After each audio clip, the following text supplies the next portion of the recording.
Hello mga kaibigan, mga kapatid. Mapagpalang araw ng Sabado sa inyong lahat. Nasa ika-20 araw na tayo sa buwan ng Abril, 2024. Tuloy-tuloy lang tayo sa ating mga pagninilay at magpasalamat tayo sa Panginoon sa mga biyayang ating natanggap. Alam natin na may mga panahon at pagkakataon na minsan ay nagkaroon tayo ng kahinaan ng loob, nagkaroon ng kaguluhan ang ating mga isip, ang ating puso, tayo ay nalilito.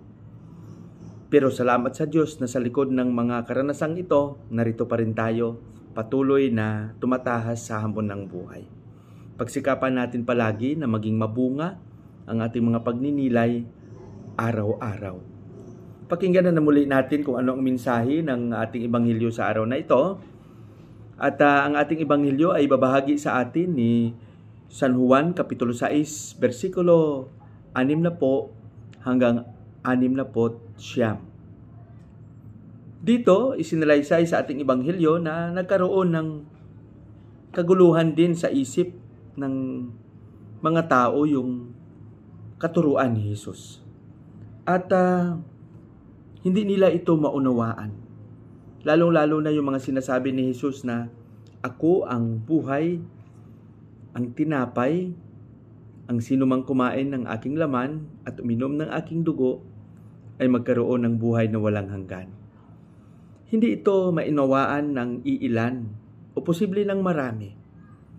Kaya dahil sa katuruang iyon, naguluhan sila at sila ay umalis. Iniwan nila si Jesus. Kaya sinabi rin ito ni Jesus sa kanyang mga alagad, kayo rin ba ay aalis din? Iiwan nyo rin ba ako? Pero ang sagot nila, sabi nila, Panginoon, kung iiwan ka namin, saan kami pupunta? Sino ang pupuntahan namin? May salita ka na nagbibigay buhay. Kaya mga kapatid, siguro para sa atin mas magandang pagnilayan din natin ito. Minsan, may mga naranasan tayo sa buhay na nagdulot ng kahinaan gaya ng sinabi ko kanina. Mga problema na parang pakiramdam natin, pasa natin ang buong daigdig. At dahil doon naapektuhan ang ating pananampalataya, ang ating pananalig. Minsan yung iba ay umaalis sa kanilang pananampalataya. Na posible yung iba hindi na naniniwala.